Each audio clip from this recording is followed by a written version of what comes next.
بسم اللہ الرحمن الرحیم۔ السلام علیکم ورحمۃ اللہ۔ میرے پیارے محترم ناظرین، آج میں ایک بہترین ویڈیو لے کے آپ لوگوں کی خدمت میں حاضر ہوا ہوں۔ ایک ایسی بہترین ویڈیو جو آج کی موجودہ دور سے مطابقت رکھتا ہے۔ آج میں ایک ایسی ویڈیو لے کے آپ لوگوں کی خدمت میں حاضر ہوا ہوں۔ یہ ویڈیو میرے محترم، میرے قابل، میں اسے اپنا استاد محترم بھی سمجھتا ہوں۔ ایسا سمجھیے میرے استاد محترم اوریہ مقبول جان صاحب کی ہے، جو خطبہ جمعہ دے رہے ہیں۔ یہ ویڈیو کل کی ہے، جمعہ شریف کی ہے۔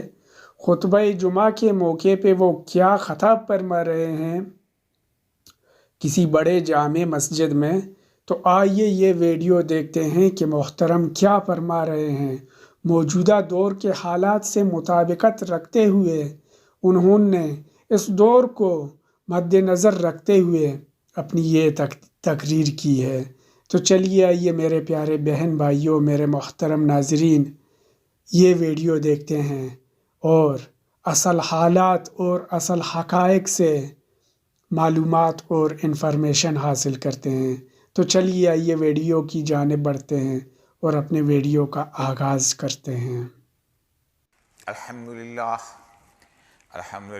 نحمدہ ونستعینہ ونستغفرہ ونؤمن بہ ونتوکل علیہ ونعوذ باللہ من شرور انفسنا ومن سیئات اعمالنا من یہدہ اللہ فلا مضل لہ ومن یضلل فلا ہادی لہ ونشہد ان لا الہ الا اللہ وحدہ لا شریک لہ ونشہد ان محمدا عبدہ ورسولہ۔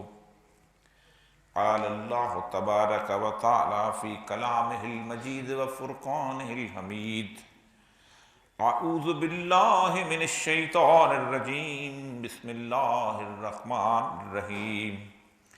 وحرام علی قریۃ اہلکناہا انہم لا یرجعون حتی اذا فتحت یاجوج وماجوج وہم من کل حدب ینسلون۔ قال رسول اللہ صلی اللہ علیہ وآلہ وسلم بدأ الاسلام غریبا وسیعود غریبا فطوبی للغرباء۔ رب اشرح لی صدری ویسر لی امری واحلل عقدۃ من لسانی یفقہوا قولی۔ صدق اللہ العظیم۔ حضرات گرامی، گزشتہ تقریباً 2 جمعوں میں میں نے اس وقت جو حالات غزہ میں اور اسرائیل کے اور بیت المقدس کے آس پاس ہو رہے ہیں، اس کے حوالے سے سید الانبیاء صلی اللہ علیہ وآلہ وسلم کی احادیث کے حساب سے اور قرآن پاک کے اندر اس کا ذکر، اس سرزمین کی اہمیت اور وہاں پر جس طرح کی صورتحال ہے اس کا آپ کے سامنے ذکر کیا تھا، یہاں تک کہ ہمارے تعلقات یہود و نصارہ یعنی یہودیوں اور عیسائیوں کے ساتھ کیسے ہونے چاہیے، دوستی رکھنی چاہیے نہیں رکھنی چاہیے، اس کے بارے میں بھی آپ کو تفصیل سے بتایا کہ لا تتخذوا یہود والنصارى اولیاء، تم ان کو بالکل دوست مت بناؤ، جو کوئی ایسا کرے گا اللہ کہتا ہے میں اس کو انہی میں سے شمار کر لوں گا۔ آج میں اس ایک ایسے فتنے کے بارے میں آپ سے گفتگو کرنا چاہتا ہوں کہ جس کے بارے میں رسول اکرم صلی اللہ علیہ وآلہ وسلم نے امت کو مسلسل 23 سال کی نبوت کی زندگی میں مسلسل ڈرایا ہے، اور آپ نے فرمایا کہ کوئی نبی آدم سے لے کر ایسا نہیں ہے جس نے اس فتنے سے اپنی امت کو نہ ڈرایا۔ پھر یہاں تک کہا ہے کہ اب تک اللہ تبارک و تعالیٰ نے جتنے بھی فتنے اس انسان کے لیے پیدا کیے گئے، اس فتنے سے بہتر بڑا کوئی فتنہ جو ہے وہ نہیں آیا اس کائنات کے اندر۔ اسی لیے رسول اللہ صلی اللہ علیہ وآلہ وسلم اپنی ہر نماز میں، کیونکہ ہمارا مسئلہ یہ ہے کہ ہم نمازیں پڑھتے وقت بنیادی طور پر ہمیں بالکل نہیں پتہ ہوتا ہم کیا مانگ رہے ہیں کیا نہیں مانگ رہے ہیں.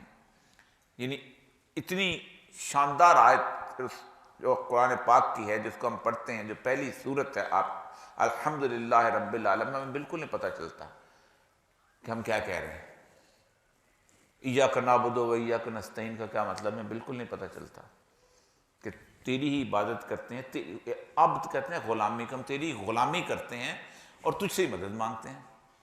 ایک آدمی جو کہ میرے گھر میں نوکر ہو اور میرے دشمن سے جا کے پیسے مانگ لے تو کتنا برا لگے گا، لیکن ہمیں اس کا احساس نہیں ہوتا کہ ہم غلامی اللہ کی کر رہے ہوتے ہیں، مانگ اس کے دشمنوں سے رہے ہوتے ہیں. تو اسی طرح اتحیات کے بارے میں بھی جو تشہد میں جب بیٹھتے ہیں تو رسول اللہ صلی اللہ علیہ وسلم 4 دعائیں مانگا کرتے تھے. بعض جگہ آتا ہے کہ 2 کو اور، لیکن 4 کے بارے میں سیدہ عائشہ، سیدہ ابو ہریرہ سارے کے سارے متفق ہیں کہ یہ مانگتے تھے. میں حدیث سناتا ہوں، بخاری کی حدیث ہے، مسلم کی حدیث ہے، متفق. اللہم انی اعوذ بک من عذاب القبر، میں قبر کے عذاب سے پناہ مانگتا ہوں. وعذاب النار، اور آگ کے عذاب سے پناہ مانگتا ہوں. ومن فتنۃ المحیا والممات، اور موت اور زندگی دونوں کے فتنوں سے میں پناہ مانگتا ہوں. خلق الموت والحیات ليبلوکم ایکم احسن عملا، سورہ ملک. ہم نے موت اور حیات کو تخلیق کیا ہے تاکہ ہم دیکھیں کہ اچھے عمل کون بندے کا پتر کون بنتا ہے اس دنیا کے اندر. کسی اور مقصد کے لیے اللہ نے یہ موت اور حیات کو تخلیق نہیں کیا. ومن فتنۃ المسیح الدجال، اور میں دجال کی کے فتنے، المسیح الدجال، دجال اس کا لقب ہے، نام اس کا المسیح ہوگا. یعنی آپ اس سے سوچیں کہ وہ کس طرح کا بحروب بن کے اس دنیا کے اندر سامنے آئے گا کہ ہمیں بالکل پہچان ختم ہو جائے گی اس کی. جو سورت انبیاء کی آیت میں نے آپ کے سامنے تلاوت کی ہے، وَحَرَامٌ عَلَىٰ قَرْيَةٍ أَهْلَكْنَاهَا أَنَّهُمْ لَا يَرْجِعُونَ، ہم نے بستی کو ہلاک کر دیا اور اب وہاں رہنے والے واپس نہیں آئیں گے. حتیٰ اذا فتحت یاجوج وماجوج، جب ہم یاجوج اور ماجوج کو کھول دیں گے. قرآن پاک میں قیامت کی نشانیوں میں سے سب سے اہم نشانی جس کا ذکر کیا گیا وہ یاجوج اور ماجوج ہے، کسی اور ذکر نہیں کیا گیا. سورہ کہف میں اللہ تبارک و تعالیٰ نے حضرت ذوالقرنین کے 3 سفر بتائے ہیں، اور تینوں کی اپنی اپنی اہمیت ہے. اور سفر کے بارے میں مختلف قسم کے لوگ جو ہیں مختلف قسم کی گفتگو کرتے ہیں کہ ذوالقرنین کون تھے، کیسے تھے. ایک زمانے کے اندر کہا جاتا تھا کہ شاید ایران کا کوئی بادشاہ تھا جس کو 2 قرن 2 سینگوں والے بادشاہ کی ایک تصویر بھی بنائی جاتی ہے. یاجوج اور ماجوج کا ذکر جو ہے یہ پرانی تورات میں بھی ہے، انجیل میں بھی ہے، باقی جگہوں میں. اس کو انگریزی میں گوگ اینڈ میگوگ کہتے ہیں. اگر آپ برطانیہ کی پارلیمنٹ میں چلے جائیں تو گوگ اور میگوگ کی 2 تصویریں بھی آپ کو مل جائیں گی کہ 2 قبیلے کو بڑے سربراہ ہیں. لیکن قرآن بالکل اور طریقے سے اس کا ذکر کرتا ہے سورہ کہف کے اندر کہ حضرت ذوالقرنین ایک دفعہ مشرق کی طرف گئے، اور مشرق کے اندر انہیں ایسے لگا کہ سورج یہیں سے طلوع ہو رہا ہے، جیسے لگتا ہے سب کو. آپ کبھی اپنے لوگ چونکہ شہر میں رہنے والے ہیں نا، آپ کو تو چاروں طرف شہر نظر آتا ہے، کبھی کسی گاؤں میں رات گزاریں اور صبح جو ہے وہ سورج طلوع ہوتے دیکھیں. جو جوش نے کہا ہے کہ ہم ایسے اہل نظر کو ثبوت حق کے لیے اگر رسول نہ آتے تو صبح کافی تھی. کیسے دنیا فجر کے وقت آپ دیکھیں کیسے پرندے اپنے گھونسلوں سے نکلتے ہیں اور تلاش میں رزق میں چلے جاتے ہیں، کیسے وہ آہستہ آہستہ سورج نکلتا ہے اور اس کے بعد سورج چھاتا ہے، پھر زمین اپنی گرمائش میں سے نکلتی ہے. پھر اس کے بعد فرمایا ایک دوسری جگہ گئے کہ جہاں مغرب کی طرف گئے اور وہاں سورج ڈوبتا ہوا محسوس ہوا. عین حمیہ، ایک دلدلی جھیل. جو مفسرین کہتے ہیں کہ یہ دلدلی جھیل بنیادی طور پر یہ جو جگہ ہے کیسپین کا علاقہ ہے، یہ جو اس کے اندر وہ جو جھیل بہت سی بنی، کیسپین نہیں، یہ جو اس طرف باسفورس کا علاقہ ہے، یہ جھیل جو اس طرف نظر آتی ہے. اس کے بعد کہا گیا کہ اوپر چلے گئے اور اوپر جا کے انہوں نے ایک وادی جسے کہتے ہیں، اس سے کہتے ہیں کہ ایک سد جسے کہتے ہیں کہ ایک گھاٹی کے اندر علاقے میں، ظاہر بات ہے پھر اگلے شمال رہ جاتا ہے. تو شمال کے علاقے کے اندر وہ کیسپین کے اوپر کا جو علاقہ ہے اس علاقے کے میں اندر وہ چلے گئے اور وہاں جا کے ان کو ایک لوگ ملے جن کی لا یکادون یفقہون قولا، ان کی کوئی زبان سمجھ نہیں آ رہی تھی، تو انہوں نے حضرت ذوالقرنین سے کہا کہ ہمارے پاس اس طرف یاجوج اور ماجوج رہتے ہیں اور انہوں نے مفسدون فی الارض، انہوں نے زمین میں فساد پیدا کر دیا ہوا، تو کچھ کریں اس کے لیے، آپ کو اللہ نے اتنی طاقت دی ہے۔ اب وہاں حضرت ذوالقرنین کے بارے میں قرآن بڑا واضح کہتا ہے کہ وہ کہتے ہیں اللہ نے جو مجھے طاقت دی ہے، یعنی وہ آج کا بندہ نہیں تھا، پاکستان کا وہ حکمران نہیں تھا کہ مجھے عوام نے منتخب کر کے یہاں بھیجا ہے، یا میرے پاس اتنی بڑی فوج ہے تو میں نے طاقت، اللہ نے جو مجھے طاقت دی ہے میں اس طاقت کے ساتھ سے تم ایسا کرو کچھ مجھے تانبا اور سوا اور چادریں دلا دو، اور تاکہ میں ان کو ایک دیوار بنا دوں۔ اور اس دیوار کے بارے میں اہم ترین بات یہ ہے کہ انہوں نے وہاں پر اس دیوار کو بنا دیا۔ اب دیوار کے بارے میں جو حکم اللہ تبارک و تعالیٰ نے فرمایا ہے، خاص طور پہ انہوں نے کہا حضرت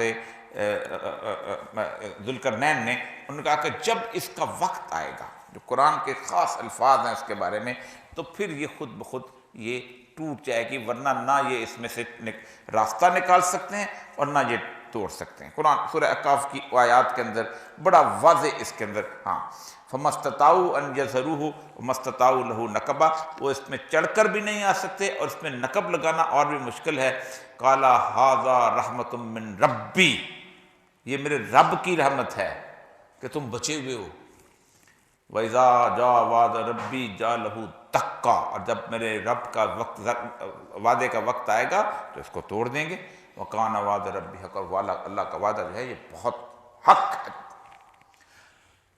تو یہ قرآن مجھ پہ نہیں اترا، یہ قرآن کسی مولوی پہ نہیں اترا، کسی پیر پہ نہیں اترا، کسی امام پہ نہیں اترا، قرآن سید الانبیاء پہ اترا ہے۔ تو قرآن کی تشریح میں نہیں کروں گا، رسول اکرم صلی اللہ علیہ وسلم کی تشریح ہی ہے اور وہی آخری تشریح ہے۔ تو یجوج اور ماجوج کے بارے میں رسول اکرم صلی اللہ علیہ وسلم جو ہے ان کی ایک حدیث، ویسے تو 40 حدیثیں ہیں لیکن بنیادی حدیث سے ملتی ہے کہ آپ صلی اللہ علیہ وآلہ وسلم ایک دن اچانک بیدار ہوئے اور آپ نے کہا کہ وَيْلٌ لِلْعَرَبِ، عرب کی تباہی، پھر دوبارہ کہا وَيْلٌ لِلْعَرَبِ، عرب کی تباہی۔ جب تیسری دفعہ کہا تو سیدہ زینب بن جحش ہماری ماں جو ہیں انہوں نے پوچھا یا رسول اللہ کیا ہوا؟ فرمایا کہ یاجوج اور ماجوج نے اس دیوار میں سوراخ کر لیا ہے۔ اب یہاں قرآن کی جو آیت میں نے آپ نے سامنے رکھی ہے، وَحَرَامٌ عَلَىٰ قَرْيَةٍ أَهْلَكْنَاهَا، ہم نے ایک بستی کو ہلاک کر دیا اور اس بستی پر ان کے آنے والوں کا جینا حرام کر دیا، واپس نہیں آئیں گے، اس وقت آئیں گے حَتَّى إِذَا فُتِحَتْ یاجوج وماجوج۔ اب بستیاں کون کون سی ہلاک ہوئی ہیں؟ چلو مدائن صالح ہلاک ہوئی ہے، آپ جاتے ہیں، آج کل اس کو ٹور شروع کیا ہوا سعودی عرب۔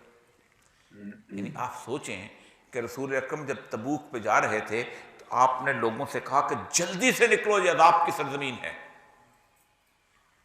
کہا کہ تم نے جو پانی سے آٹا گوندھ لیا وہ آٹا پھینک دو۔ آج کل تو ہم ٹور کرتے ہیں نا، آثار قدیمہ، ہم وہ دیکھنے جاتے ہیں، حالانکہ جو اللہ نے قرآن میں کہا نا کل سیرو فی الارض، کہ دنیا میں گھومو اور دیکھو ہم نے بستیوں کو عذاب کا شکار کیسے کیا۔ پھر عامرہ اور سدوم کی بستی آپ کو پتہ ہی ہے، پھر جو حضرت لوط علیہ السلام کا جو اس کے اندر بحر مردار کے اندر وہ نیچے دفن ہوئے، اس ساری بستیوں میں سے ایک بستی یروشلم کی ایسی ہے کہ جس کے اندر یہ لوگ 1916-17 کے اندر ایگریمنٹ کے بعد واپس آنا شروع ہوئے۔ جب وہ واپس آنا شروع ہوئے تو اگر قرآن حق ہے اور رسول اللہ صلی اللہ علیہ وسلم کی پیشگوئی حق ہے تو ڈھونڈو یاجوج اور ماجوج کہاں ہیں۔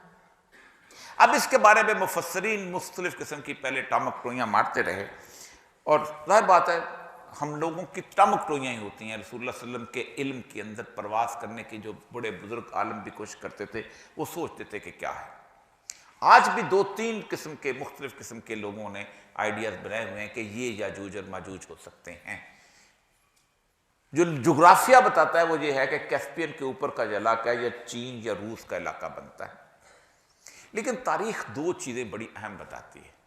پہلی یہ بتاتی ہے کہ جب رسول اللہ فرما رہے تھے کہ سوراخ کر لیا ہے تو اس وقت کیسپین کے اوپر کا جو علاقہ ہے اس علاقے کے اندر اچانک بہت بڑا طوفان آیا اور وہ دیوار ٹوٹ گئی۔ تو یہ بہت بڑی دلیل تھی آپ صلی اللہ علیہ وسلم کی اس خواب کے بارے میں جو اٹھ کے آپ نے کہا۔ دوسری اہم ترین بات جو ہے وہ یہ بتائی جاتی ہے یہ تاریخ کے اندر، اور آج کل تو یہودی جو ہیں اس کے اوپر یروشلم کے اندر ایک بہت بڑا شخص ہے، اس کی کتاب جو ہے وہ invention of the Israel state جو ہے، اس کا نام ہے سولومن سیڈ۔ اس نے بھی اس کتاب کے اوپر بڑی تحقیق کی اس سارے معاملے کے اندر، کہ بنی اسرائیل کہتے تھے کہ ہم بڑی سلیکٹڈ قوم ہے، چوزن قوم ہے، اس لیے کوئی بندہ یہودی نہیں ہو سکتا، قبول نہیں کر سکتا، جو بنی اسرائیل اللہ نے بنا دیا وہی ہے۔ اسی لیے تمام انبیاء جتنے بھی آئے ہیں بنی اسرائیل کے لیے ہیں، بنی نوع انسان کے لیے صرف رسول اللہ صلی اللہ علیہ وسلم آئے، ان کافت الناس صرف ہماری بات۔ حضرت عیسیٰ سے بھی کہا کرتے تھے میں تو بنی اسرائیل کی بھیڑیں جو ہیں ان کو ٹھیک کرنے آیا۔ تو انہوں نے ایک تاریخ کہتی ہے کہ ایک قبیلہ تھا خزا قبیلہ وہاں رہتا تھا، اور اس قبیلے نے یہودیت قبول کر لی، اور یہودی علماء نے ان کو کہا کہ ہم تمہیں قبول کرتے ہیں۔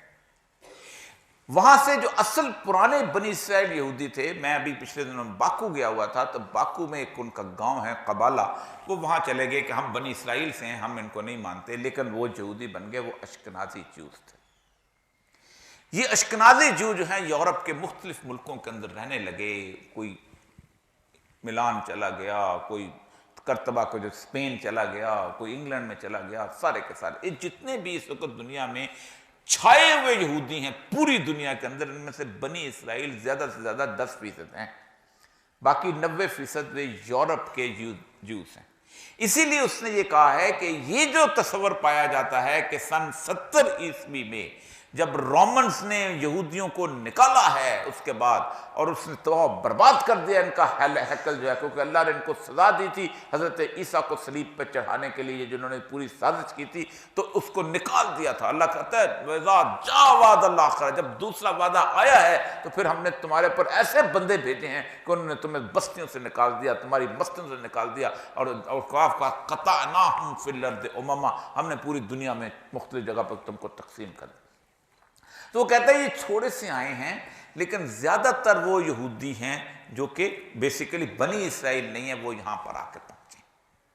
اب یہاں یاجوج اور ماجوج کا ذکر 2 چیزوں سے کر کے آپ کے ساتھ آگے چلتا ہوں کہ دجال کی آمد سے پہلے کی صورتحال کیا ہوگی اور کیسے چلیں گے۔ سب سے پہلے پوچھا یا رسول اللہ دجال کو، یاجوج اور ماجوج کو کھلا چھوڑ دیا گیا تو کیا کریں گے؟ فرمایا یہ لوگ معاش میں فساد کریں گے، disturbance in the economic system of the world, دنیا کی معیشت کو، چھوٹی بات نہیں ہے، تباہ برباد کر کے رکھتے ہیں، وہ فساد پیدا کریں گے۔ پھر اس کے بعد کہا کہ ہم ان سے مقابلہ کر کے جیت سکتے؟ نہیں، تم نہیں جیت سکو، کیونکہ اللہ نے بہت طاقت، 999 وہ ہوں گے اور ایک آپ ہوگے، 999 وہ اور ایک آپ۔ وہ جہنم کا ایندھن جو بنے گے وہ تو اس کی اگلی کہانی ہے، لیکن ہماری تعداد اتنی کم رہ جائے گی۔ 1920 میں جب یہ آئے ہیں، ہوا کیا ہے کہ 2000 سال تک ان اشکنازی یہودیوں نے عیسائیوں کے ساتھ صلح رکھی، اولیاء و بعد ایک دوسرے کے دوست بن جاتے ہیں، لڑائی رکھی، مستقل لڑائی رکھی، 2000 سال تک مار کھاتے رہے، ادھر سے نکالے گئے، ادھر سے نکالے گئے، وہاں مار کھایا، یہاں مار کھائی۔ ازابیلا فرڈینڈ نے کہا کہ تمہاری ایسی کی تیسی، میں تمہیں قتل و قتل کو تمہیں پھانسی چڑھا دوں گا۔ انہوں نے کہا ہم عیسائی ہو جاتے ہیں۔ انہوں نے کہا اچھا صبح سویرے اٹھو اور ہمارے سامنے سور کے گوشت سے ناشتہ کرو، اور تو ہفتے کو دکانیں کھولا کرو، کرتے رہے۔ لیکن 1916 کے آس پاس یہ انہوں نے ایگریمنٹ کر لیا برطانیہ کے ساتھ، جہاں میں نے کہا نا گوگر میگوگ کی جو، اور بالفور ڈیکلریشن آیا 1917 میں، اور انہوں نے کہا کہ ہم آپ کو واپس وہاں لے کے جائیں گے، all the Jews living in any part of the world, basically one nation, واپس لے کے جائیں گے۔ 1920 میں پہلا ایلیاس بحر تبریہ کو عبور کر کے پہنچا۔ رسول اللہ صلی اللہ علیہ وسلم فرمایا کہ جب یاجوج اور ماجوج بحر تبریہ کو عبور کریں گے تو پانی ہوگا، لیکن جب دوسرا قافلہ اس کا آئے گا تو پانی ختم ہو چکا ہوگا۔ تو اس میں ایک تو یہودی آئے اور دوسرا وہ یاجوج اور ماجوج کا جو اشکنازی جوز جو تھے وہ لشکروں کے، ایک ان کی ایک روایت ان کی یہ ملی۔ دوسری اہم ترین بات، 1920 کے آس پاس اپنی چیزوں کی تبدیلی دیکھیں تو آپ حیران ہوں، ان دونوں نے مل کے ایک تہذیب کو جنم دیا جس کو کہتے ہیں ماڈرن ویسٹرن سیویلائزیشن، جدید مغربی تہذیب۔ اس کی بنیاد کیا تھی؟ سود، پیپر کرنسی، پورے کا پورا IMF، ورلڈ بینک۔ اب میں رسول اللہ صلی اللہ علیہ وسلم کی کچھ وہ حدیث بتاتا ہوں آپ کے سامنے جو آپ صلی اللہ علیہ وآلہ وسلم نے اس ساری صورتحال، 1920 پہلا مس ورلڈ کا کمپٹیشن آیا، 1920 پہلا نیوڈ بیچ دنیا کے اندر آیا، 1920 پہلی جو موونگ جو فلم آتی ہے جس کے اندر انہوں نے سگریٹ ان کو ہاتھ میں پکڑائی، عورت کو بیسیکلی سامنے لے کے، 1920 دنیا کے اندر اللہ نے انہوں نے تقسیم کیا، پہلا پاسپورٹ کا ڈیزائن آیا، اس کے بعد ویزا ریگولیشنز آئیں، اس کے بعد بارڈر سیکورٹی فورسز آئیں، دنیا کو مکمل طور پہ تقسیم، خاص طور پہ امت مسلمہ کو 1924 کے اندر تقسیم کر کے ختم کر دیا۔ اس کی جو رسول اللہ صلی اللہ علیہ وسلم کی جو حدیث ہے وہ بڑی زبردست ہے۔ آپ نے فرمایا اسلام کی کڑیاں ضرور ایک ایک کر کے ٹوٹیں گی، چنانچہ جب ایک کڑی ٹوٹے گی تو لوگ اس کے بعد والی کڑی کو پکڑ لیں گے۔ اس میں سب سے پہلے جو کڑی ٹوٹے گی وہ خلافت کی کڑی ہوگی، اور سب سے آخری کڑی ٹوٹے گی نماز ہوگی۔ یعنی اہم ترین چیز کیا ہے؟ خلافت۔ سب سے بنیادی چیز کیا ہے؟ نماز۔ یعنی رہی صرف یہ چیز جائے گا کہ نماز پڑھنا۔ میں آپ کی پوری اب آپ کے آتا ہوں۔ سب سے پہلی آپ نے فرمایا جو میں نے پہلے بھی یہاں حدیث کئی دفعہ بیان کی ہے کہ دیکھو یہ سیدنا ابو سعید خدری کی حدیث ہے، تم ضرور پہلے لوگوں کی روش اور طریقے کی مکمل طور پر اتباع کرو گے، یہاں تک کہ اگر وہ کسی گوہ کے سوراخ میں داخل ہوئے تو تم بھی ان کی اتباع میں اس میں داخل ہوگے۔ حضرت ابو ہریرہ نے فرمایا کہ اس سے کیا مراد ہے؟ یہود و نصارہ؟ آپ نے فرمایا اور کون؟ یہاں تک ایک اور حدیث میں فرمایا کہ تم دونوں کی حالت ایسے ہو جائے گی یہ جوتی کے جو تلے ہوتے ہیں، پیچھے سے پہچانے نہیں جاتے کہ سیدھا کون سا ہے۔ دوسری علامت، یہ بڑی خوفناک علامت ہے، فرمایا قیامت اس وقت تک نہیں آئے گی جب تک لوگ مسجدوں میں ایک دوسرے کو دکھاوا نہ کرنے لگیں۔ اور اس میں اہم ترین بات، جب تم اپنی مساجد کو سجانے لگو اور اپنے قرآن کو زیور سے آراستہ کرنے لگو تو تمہارے اوپر ہلاکت ہوگی۔ میں ناخوش و بیزار ہوں مرمر کے سلوں میں، میرے لیے مٹی کا حرم اور بنا۔ مجھے ڈر لگتا ہے کہ تمہاری مسجدیں جو ہیں اور رومنز کے مختلف قسم کے چرچوں کی طرح ہو جائیں گے، ساری زندگی اللہ تبارک و تعالیٰ کی نافرمانیاں کرتے ہیں اور مسجد میں شینڈلیئر لگا دیتے ہیں، ساری زندگی حرام کھاتے رہتے ہیں بیوروکریسی کے اندر بیٹھ کے اور جا کے مسجد کا قالین بچھا دیتے ہیں۔ فرمایا جب جس قوم کے گناہ زیادہ ہو جاتے ہیں تو ان کی مسجدیں بہت زیادہ خوبصورت، رسول اللہ فرما رہے ہیں کہ مسجدیں زیادہ خوبصورت ہونے جاتی ہیں، اور خوبصورت مساجد دجال کے خروج کے وقت بنائی جائیں گی۔ میں ایک جگہ کا نام لینا چاہتا، وہاں اسسٹنٹ کمشنر تھا، وہاں سمگلنگ بہت ہوتی تھی۔ آپ سوچیں ایک یتیم کو نہیں پالتے تھے لیکن آ کے دا مسجد جوڑ کر دی، 1 کروڑ روپے، 1 کروڑ روپے کا مسجد میں نے بنا دیا۔ سادگی ختم۔ اگلی جو اہم ترین علامت جو میرے اور آپ کو سامنے نظر آ رہی ہے، آپ صلی اللہ علیہ وسلم نے فرمایا لوگوں پر ایسا زمانہ آئے گا کہ اس میں لوگ سود کھائیں گے۔ صحابہ نے پوچھا یا رسول اللہ سود بھی کھائیں گے لوگ؟ فرمایا جو نہیں کھا رہا ہوگا اس کے منہ میں اس کو غبار پہنچے گا۔ یہ جو آٹا آپ کھاتے ہیں اس پہ سود ہے، یہ جو چینی آپ دیتے ہیں اس پہ سود ہے، یہ جتنے چینی شوگر ملتے ہیں سود پہ قرضہ لیتے ہیں، مجھ سے پیسہ کما کے سود اس کو دیتے ہیں۔ جتنی بڑی بڑی دکانیں ہیں یہ سارے، یہ IMF کیا ہے؟ یہ دنیا پوری کی پوری جگہ مکمل طور پہ سود کے نظام میں چکری ہوئی ہے۔ اس کے بعد فرمایا اللہ اکبر، یہ بڑی حیران کن بڑی عجیب و غریب حدیث ہے کہ جو میں نے کئی دفعہ سنائی بھی ہے کہ دیکھو میری امت پر ایک ایسا زمانہ آئے گا کہ ان میں یعنی قرات کرنے والے بہت ہوں گے لیکن دین کی سمجھ رکھنے والے کم ہو جائیں گے، علم اٹھا لیا جائے گا اور حرج بہت زیادہ ہو جائے گا۔ حرج کے بارے میں رسول اللہ صلی اللہ علیہ وسلم نے پوچھا کہ فرمایا ایک دوسرے کو قتل کریں گے۔ ایک اور حدیث میں آتا ہے کہ یہاں تک کہ پتہ ہی نہیں چلے گا مقتول کو کہ مجھے کیوں قتل کیا گیا، اور قاتل کو بھی نہیں پتا ہوگا کہ میں کیوں مار رہا ہوں اس کو۔ لوگ وہ قرآن پڑھیں گے حالانکہ قرآن ان کے حلق سے نہیں اترے گا۔ پھر ایسا زمانہ آئے گا کہ منافق، کافر اور مشرک مومن سے دین میں جھگڑا کرنے لگیں گے، اور بلکہ ایک زبردست قسم کی جو حدیث ہے وہ یوشک ان یاتی علی الناس زمان لا یبقی من الاسلام الا اسمہ، جلد تم لوگوں پر ایسا زمانہ آ جائے گا کہ اسلام کا صرف نام رہ جائے گا اور قرآن صرف رسم کے طور پر استعمال ہوگا.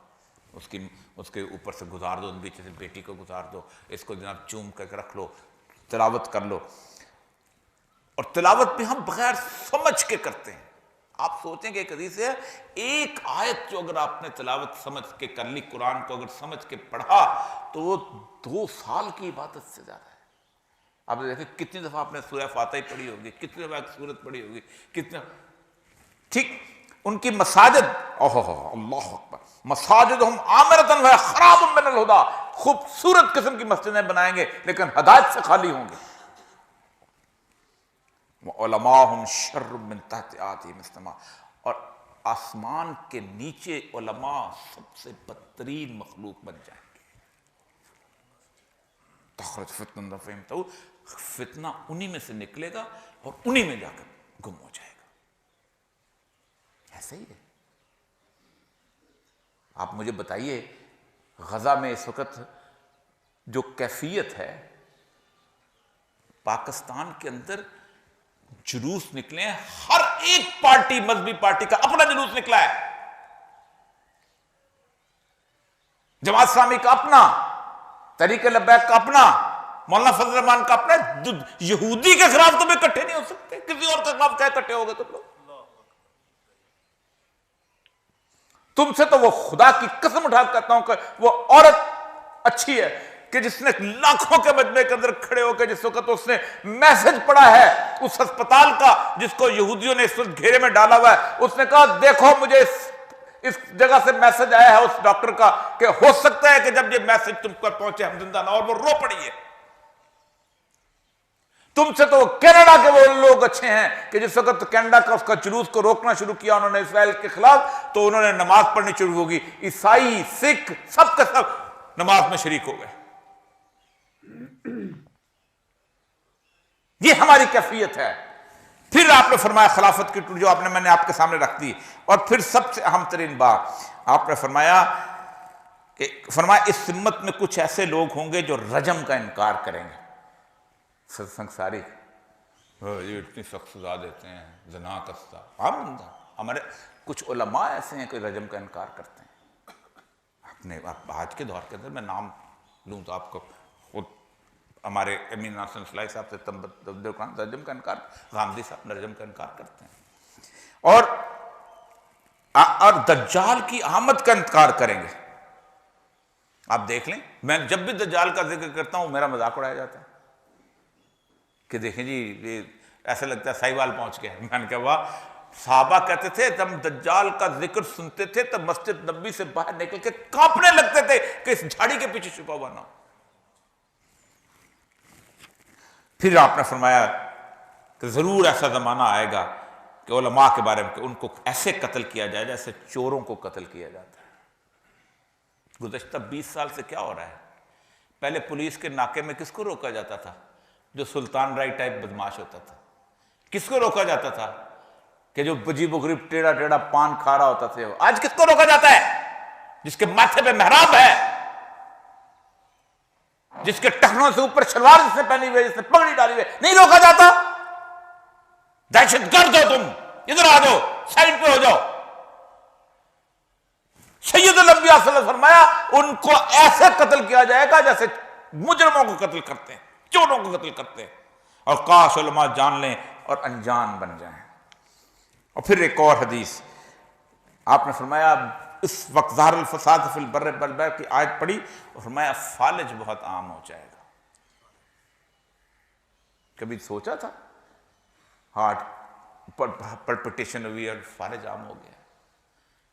آج کل اتنے زیادہ فالج کے مریض آپ کو ملیں گے. ایک اور جگہ فرمایا تم نے موٹاپے کا مرض بہت عام ہو جائے گا. پھر ایک اور بات، سبحان اللہ، فرمایا اس وقت تک قیامت نہیں آ سکتی جب تک زمانہ آپس میں بہت قریب نہ ہو جائے، یہاں تک سال مہینے کے برابر، مہینہ ہفتے کے برابر، ہفتہ دن کے برابر، اور دن گھنٹے کے برابر، اور گھنٹہ ایسے جیسے چنگاری جلی اور بجھ گئی. میں بچپن میں دیکھتا تھا، پورا دن گزرنا مشکل ہو جائے. پھر اور حدیث نہیں سمجھتے ہم، یہ علماء نے حدیثیں پڑھی ہوئی ہیں. یہ حدیث مجمع صغیر میں فرمایا قیامت کے قریبی نشانیوں میں ایک چاند کا پھیل جانا، یہ کہ پہلی تاریخ کے چاند پر یہ کہا جائے گا یہ دوسری کا چاند ہے، چاند پر اختلاف. 5 عیدیں میں نے دیکھی ہیں یورپ کے اندر. آپ سوچیں کہ جو دنیا وہاں بیٹھ کے فٹ بال کا میچ اکٹھے ایک وقت میں 1 منٹ میں دیکھ سکتی ہے، وہ چاند نہیں دیکھ سکتی. جو مائیکل جیکسن کا جنازہ ایک وقت میں دیکھ سکتی ہے. 3 آبزرویٹریز کی ضرورت ہے. ایک آپ وہاں پر لگا دیں، صرف 12 اس کا ہے اپنا حصہ ٹائم زونز ہیں. ایک آپ مراکش میں لگائیں، ایک کہیں ایران یا پاکستان میں لگائیں، ایک سعودی عرب میں بھی لگا دیں، 4 لگا دیں. ایک آپ ملیشیا میں لگائیں جہاں چاند نظر آ جائے. رسول اللہ صلی اللہ علیہ وسلم کے پاس ایک دفعہ 2 صحابی آئے اور آ کے انہوں نے دیکھا آپ نے روزہ رکھا ہوا تھا. پوچھا رسول اللہ نے کہ آپ نے تو یہ روزہ رکھا ہوا. کہا ہم نے تو کل چاند دیکھ لیا تھا، عید کر لی. رسول اللہ نے فرمایا تم مجھے مانتے ہو؟ رسول اللہ کو مانتے ہو؟ بلال اذان دو، اعلان کرو کہ روزہ توڑ دو. کون کراتا ہے یہاں پر؟ تورخم کے اس طرف حدیث سنا رہا ہوں، تورخم کے اس طرف اللہ کا چاند اور ہے، تورخم کے اس طرف اللہ کا چاند اور ہے. تفتان کے اوپر اس طرف کا چاند. جب میں بچہ تھا تو مشرقی پاکستان ہمارے ساتھ ہوتا، چٹاگانگ میں چاند نظر آتا تھا، ہم یہاں عید کرتے. تو اللہ کی بادشاہی امپورٹنٹ نہیں، تمہیں حکومت امپورٹنٹ ہے. پھر فرمایا اس کے بعد آگے آپ صلی اللہ علیہ وسلم فرمایا کہ اللہ اکبر، تم فتنے میں مبتلا ہونے کی پہچان کیا ہے؟ یہ بڑی خوبصورت حدیث ہے. اس کو آپ ذہن سے سوچیں اور پھر دیکھیں کہ دجال کی آمد سے پہلے آپ کی تیاری کتنی. اگر تم میں سے، مستدرک حاکم کی حدیث، اگر تم میں سے کوئی شخص یہ جاننا چاہتا ہے کہ آیا وہ فتنے میں مبتلا ہوا ہے یا نہیں، تو اس کو چاہیے کہ وہ یہ دیکھے کہ کوئی ایسی چیز جس کو وہ پہلے حرام سمجھتا تھا اس کو حلال سمجھنے لگ گیا. یعنی کل آپ سمجھتے تھے کہ یار رشوت بہت بری چیز ہے، بچپن میں آپ سوچتے تھے، اب کہتے ہیں یار گزارا ہی نہیں ہوتا، ہم کیا کریں. اس کا مطلب یہ ہے کہ آپ فتنے میں پڑ گئے ہو. کل آپ سمجھتے تھے کہ یار بازار میں عورتوں کو چھیڑنا بڑی تکلیف. وقت کے ساتھ ساتھ جو صورتحال ہے، آپ سوچیں 1920 جس کے میں ٹائم بتا رہا ہوں، جب اس نے کا پہلا قافلہ آیا ہے، سب سے پہلے آدھا انچ جو تھی وہ انہوں نے اس کی ٹانگ جو تھی اونچی کی تھی. ہیم لائن کہتے ہیں اس کو فیشن ڈیزائنر، کہ عورت کو کہا کہ تم یہ ٹخنے جو ہے نا یہ نہ چھپایا کرو، اونچی کرو تھوڑی سی. پھر شنیل کا ایک بہت بڑا ڈیزائنر ہے فرانس کا، اس نے یہ کیا تھا کہ یہاں سے اس کو ڈھیلا کر دیا تھا تاکہ یہ عورت اگر ہلے تو کم از کم کمر کا تھوڑی سی لائن نظر آئے. پھر وقت کے ساتھ ساتھ ہوتا گیا کہ آپ کے سامنے ننگی ٹانگیں بھی موجود ہوتی ہیں، آپ کو پتہ ہی نہیں چلتا. آپ کی خواتین جہاں گھومتی پھرتی ہیں. آج رسول اللہ فرمایا دجال کی سب سے زیادہ پیروی کرنے والی عورتیں ہوں گی، بلکہ ایک بندہ اپنی خالاؤں اور پھوپھیوں کو پکڑ کے روکے گا کہ کہیں اس طرف نہ چلی جائے. خالہ اور پھوپھی کا ذکر کیا. اب اس کا وہ بلا شبہ فتنے، کوئی ایسی چیز جس کو وہ پہلے حلال سمجھتا حرام سے، وہ بلا حاکم میں سے اب اس کے بعد بہترین شخص کے بارے میں اور اس کے بارے میں بہت کی تفصیل. ایک اور چیز جو میں نے حدیث اس کی آغاز میں تلاوت کی، یہ بہت اہم نشانی ہے دجال کے آمد سے پہلے. آپ نے فرمایا کہ بدأ الاسلام غریبا، اسلام کی ابتدا اجنبیت میں ہوئی تھی، کوئی پہچانتا ہی نہیں تھا. دار ارقم میں بیٹھے ہوئے سید الانبیاء صلی اللہ علیہ وسلم جو تھے باہر نکل. حضرت عمر نے جب اسلام قبول کیا تو آپ ان کو وہاں لے کے آئے تھے کہ ہم وہاں پر آتے. اجنبی، نہ ہمارا معاشی نظام تھا، نہ ہمارا سیاسی نظام تھا، نہ ہمارا کسی اور قسم کا نظام تھا جسے آپ کیا سمجھتے ہیں وہ جو ٹرائبل نظام تک ہمارا نہیں تھا. یعنی آپ خود سوچیں کہ ہم آج کہتے ہیں جی اس سے مل کے بات کرنے سے مل کے بات کرنے. رسول اللہ صلی اللہ علیہ وسلم کے پاس 3 آفرز آئی تھیں پورے قریش مکہ. حضرت ابو طالب کو ساتھ بٹھایا، کہا ہم 3 آفر دیتے ہیں. نمبر 1، ہم اس کو متفقہ سردار تسلیم کرتے ہیں، ہم اس کو اقوام متحدہ کا چیئرمین لگا دیتے ہیں، ہم اس کو کولیجن گورنمنٹ لے دیتے ہیں، ساری پارٹیاں مل کے مولوی صاحب کو لگا دیتے ہیں، آؤ جی تم صدر بن جاؤ. وہ جو عبد الکلام آزاد کو جب کانگریس نے اپنا صدر بنایا تو قائد اعظم نے کہا تھا شو بوائے، فرمایا دوسری چیز آپ سے کہا گیا کہ ہم آپ کو دنیا میں جتنی دولت آپ چاہتے ہیں ہم اکٹھی کر کے آپ کو دے دیتے ہیں۔ ابھی کیا ہو رہا ہے؟ غزہ کے بارے میں کیا کہا جاتا ہے کہ تم یہاں سے نکلو اور غزہ کو چھوڑ دو۔ 20 ارب ڈالر کی اب تک آفر ہو چکی ہے کہ ایجپٹ وہاں اس کو آباد کرے گا اور ایجپٹ کا سارا قرضہ ہم دے دیں گے۔ تیسری چیز، دنیا میں رومن، ایرانی، کوئی عورت اگر تم سمجھتے خوبصورت ترین، ہم تمہیں اس کو لا کے دے دیتے ہیں۔ آپ نے ان کی طرف دیکھا نہیں ہے، فرمایا چچا ان کو بتاؤ میرے ایک ہاتھ میں سورج اور ایک ہاتھ میں چاند بھی اگر لا کے رکھ دیں تو میں ان کی بات نہیں مانوں گا۔ فرمایا بدأ الاسلام غریباً، اسلام اجنبی ہوگا، وَسَيَعُودُ غَرِيبًا، اور آخرت میں بھی اجنبی ہو جائے گا۔ آخر اجنبی ہو گیا کہ نہیں؟ کون سا ملک ہے جس میں اسلام نافذ ہے؟ آج جہاں کھڑے ہو کے آپ کہے کہ زانی کی سزا یہ ہونی چاہیے، چور کے ہاتھ کاٹو، دماغ خراب ہو گیا تمہارا؟ کس دور میں یہ باتیں کرتے ہو؟ آدھا ملک ٹنڈا کرنا ہے تم نے، حالانکہ ٹنڈا صرف 2 ہوں گے، آدھا ملک ٹھیک ہو جائے گا۔ کسی جگہ کا سیعود غریب، بالکل اجنبی ہو جائے گا، نہ آپ کا معاشی نظام ہوگا، نہ آپ کا سیاسی نظام ہوگا، نہ آپ کی اخلاقیات کا لیول ہوگا، کوئی چیز آپ کو کہیں نظر نہیں آئے گی، چھپتے پھرو گے اجنبیت۔ اور اللہ کے رسول نے کیا کہا ہے؟ فَطُوبَى لِلْغُرَبَاء، میں بشارت دیتا ہوں ان لوگوں کو کہ جو اجنبی ہونا پسند کریں گے۔ ہمیں سب سے بڑا تانا کیا ملتا ہے؟ ہم دنیا سے الگ ہو گئے ہیں، ہمارا مال نہیں خرید رہے وہ لوگ، ہمیں سیٹ اپ میں ڈال دیا ہے۔ اللہ کے رسول نے ایسے لوگوں کو کہا نہیں، تم علیحدہ ہو گے، پہچانا جائے یہ جا رہا ہے مسلمان، یہ جا رہا ہے جو سود نہیں کھاتا، یہ جا رہا ہے جو نیچی آنکھوں سے چلتا ہے، یہ جا رہا ہے کہ جس نے اعلان کیا ہوا ہے کہ نہیں میں کم از کم انکار کرتا ہوں ان ساری چیزوں کے معاملے کے اندر۔ فرمایا اس وقت تم میں پہچان۔ اس میں ایک حدیث سنا کے اجازت چاہوں گا کیونکہ وقت بہت قلیل ہے، اور یہ حدیث اتنی زبردست ہے کہ جس کے بارے میں آپ سوچ نہیں سکتے کہ ہماری ذمہ داری کیا ہے جو سید الانبیاء صلی اللہ علیہ وسلم نے ایسے وقت میں لگائی۔ اللہ اکبر۔ سنن نسائی کی حدیث، حضرت کعب بن عجرہ بیان کرتے ہیں کہ رسول اللہ صلی اللہ علیہ وسلم ہمارے پاس تشریف لائے۔ ہم 9 آدمی تھے، 5 عربی 4 اجمی، یا 4 اجمی اور 5 عربی، انہوں نے یاد نہیں تھی۔ آپ نے فرمایا سنو، کیا تم سن رہے ہو؟ فرمایا میرے فوت چلے جانے کے بعد کچھ ایسے امیر ہوں گے کہ جو شخص ان کے پاس جائے گا پھر ان کے جھوٹ میں ان کی تصدیق کرے گا اور ان کے ظلم میں ان کا ساتھ دے گا، نہ اس کا مجھ سے تعلق ہے نہ میرا اس کے پاس، وہ میرے حوض کوثر پر میرے پاس نہیں آ سکے گا۔ یہ بہت خوفناک چیز ہے۔ ہم روز جھوٹ کی تصدیق کرتے ہیں، ہم روز ظلم میں ان کا ساتھ دیتے ہیں، اور جو ان کی تصدیق نہ کی اور ظلم میں اس کا ساتھ نہ دیا وہ میرا ہے، میں اس کا ہوں، وہ ضرور میرے پاس حوض کوثر پر حاضری دے گا۔ آپ اپنا پاؤں مبارک رکھ چکے تھے، یہ بھی سنن نسائی کی حدیث ہے، اور دوسرا پاؤں آپ گھوڑے پہ، طارق بن شہاب رضی اللہ تعالیٰ عنہ کی حدیث ہے۔ پوچھا کون سا جہاد افضل ہے؟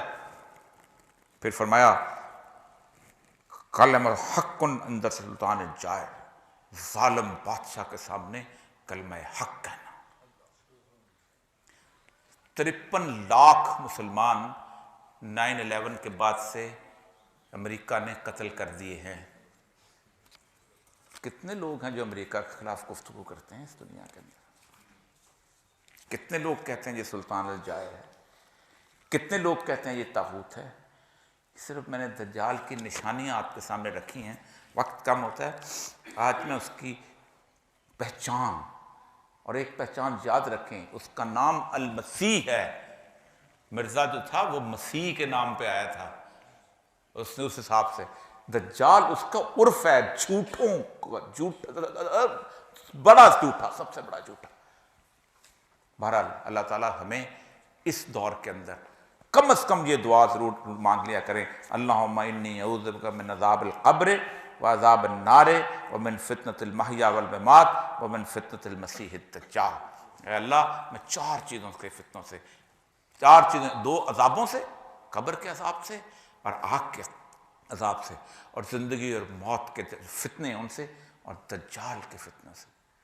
جس رسول نے پوری زندگی 5 وقت کی نمازوں میں دجال کے فتنے سے پناہ مانگی ہو، اس کی مسجدوں میں جب ذکر بند ہو جائے تو اللہ کے رسول فرمایا دیکھو پھر آیا کیا آیا۔ وآخر دعوانا الحمدللہ رب العالمین۔ تو میرے پیارے محترم ناظرین، یہ تھی ہماری آج کی ویڈیو، اور میں آپ لوگوں کو بھی ریکمینڈ کروں گا کہ اوریہ مقبول جان صاحب کی ویڈیوز دیکھا کریں۔